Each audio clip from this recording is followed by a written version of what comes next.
Thanks, Elaine.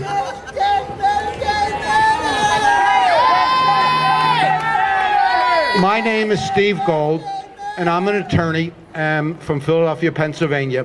And I don't know how, but today I got a copy of a telegram sent to your governor signed by Governor Rick Scott from Florida, Governor Christie from New Jersey, Governor Martinez from New Mexico, other governors from Ohio, Michigan, Arizona. By the way, they're all Republican governors, thanking your governor very, very, very much for not participating. Because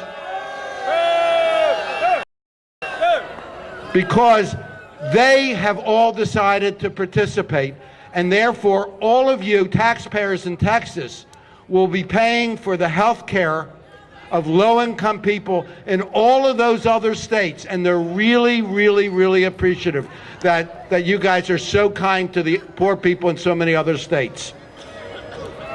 The Medicaid expansion is an extraordinary, unique opportunity. I've been litigating since 1970, and this is the most important thing in the last 40 years we have done on Medicaid. We got to do it in Texas. We got to do it in every single state. Why? And it has to. This is not ideology. It shouldn't be. This shouldn't be politics. You know, we're talking about good business sense. Who in the world, as a business person, would turn down $28 billion for 3 years and have to give up nothing? That's bad business. Okay, who will benefit? You've heard a lot of other people. It's estimated that there are 273,300 people in Texas who are disabled. These people do not qualify for SSI and therefore don't get Medicaid. They cannot, without the SSI and without the Medicaid, they can't go to doctors. They can't get basic health care. All of these people will automatically get Medicaid with Governor Perry expanding Medicaid beginning January 1st, 2014. That is critical. Well, who else?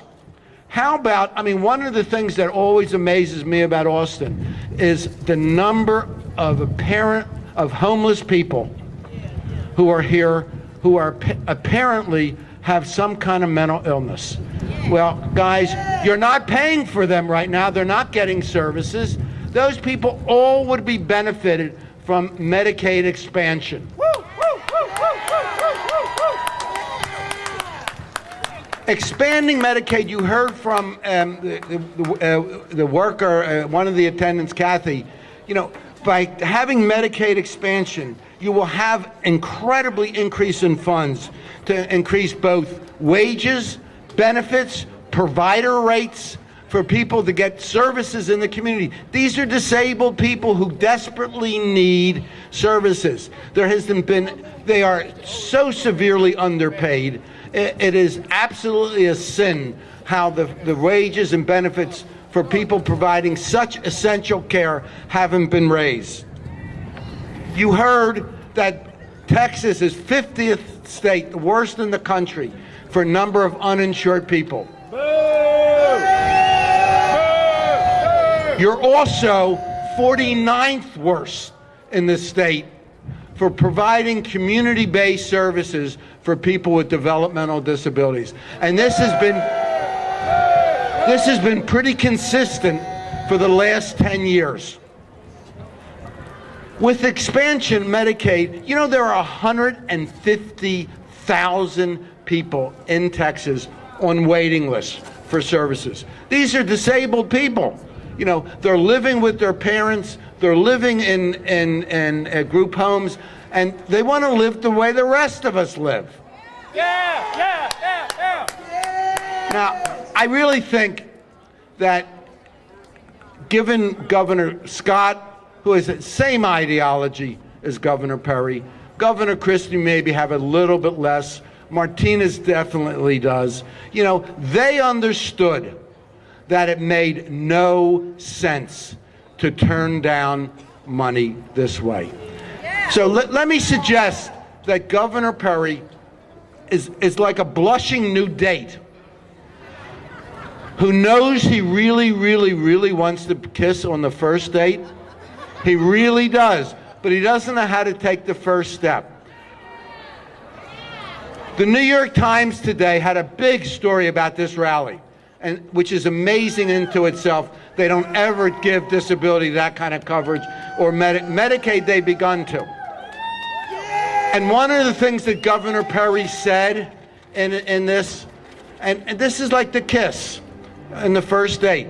He said, you know, he needs flexibility. He doesn't say what it is, but let's suggest that he really should meet with Governor Perry. With Secretary Sebelius, because after Governor Scott did, he understood the flexibility he could have.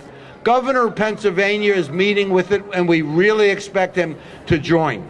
Okay, but yes, one of the things that's missing, I'm so glad that Randy spoke to you a few minutes before, but one of the things that's really missing in this whole debate is real stories from real people. Yesterday at lunch, at the Developmental Disability Council lunch, I met two people who have developmental disabilities who live in Beaumont, Texas. Sean, I know time's up. Sean and Brandy are 31 and 30 years old, and they want to get married. And they cannot because Brandy has been on the waiting list for 6 years and has been told she will be on the waiting list for 5 more years. She cannot get married without services. Let me conclude by saying they're part of the 150,000. And she needs home and community-based services. Let me suggest that we should invite Governor Perry down here now. He has the power to marry them if he gives Brandy the home and community-based services she needs so that she and Sean can get married. Thank you. Thank you. And we're going to hear from some of the organizations that have brought you guys out here today.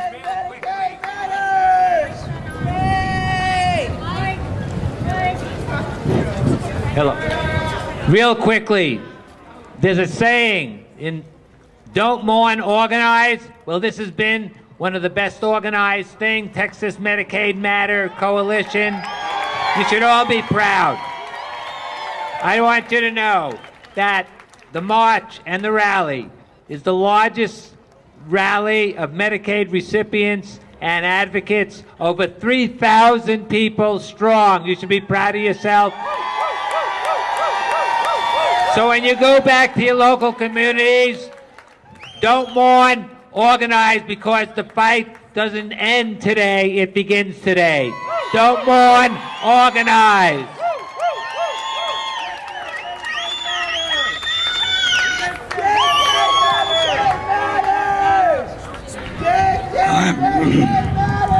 I'm Charles Kight. I live in New Braunfels.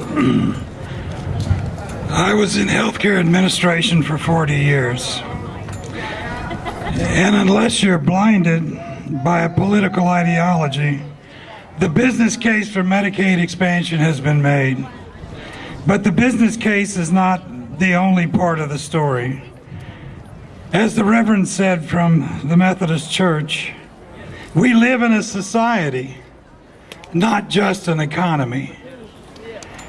So from a societal point of view, we need to raise some concerns that speak to values. And one concern can be framed like this: when will this state's elected leadership guide us to raise up and live out the true meaning of greatness for Texas?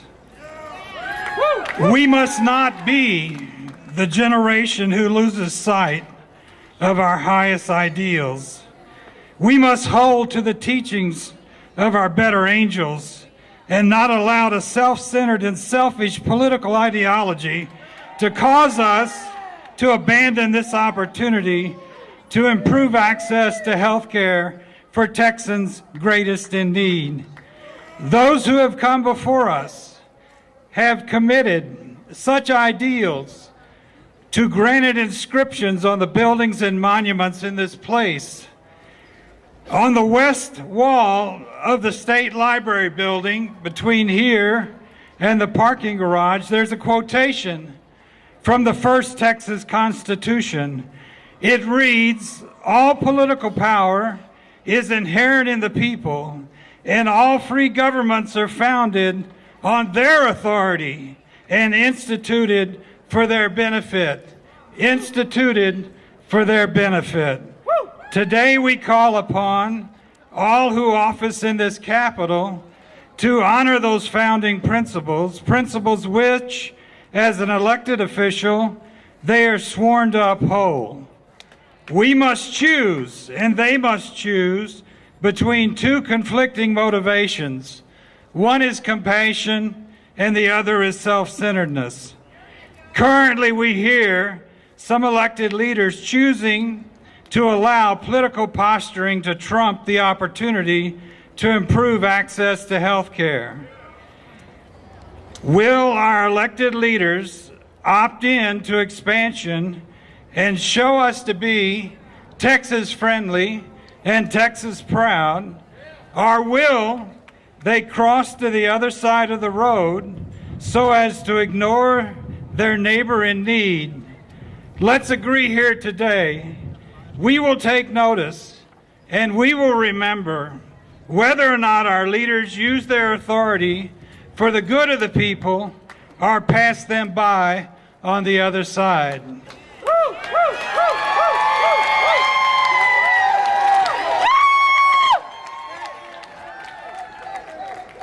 Hello, Texas!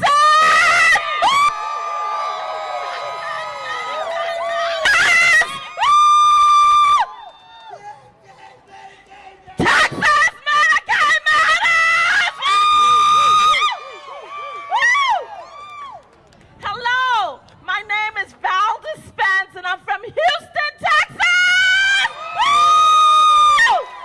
And I'm a member of Direct Care Alliance. We are the national advocacy voice for direct care workers!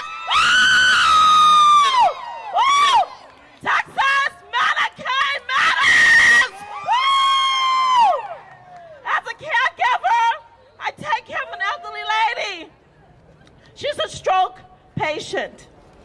I provide her with meals, transportation to her doctor's appointment, and I also help her to continue her tasks for everyday living. I enjoy doing it because she's a nice person, but she's like part of the family!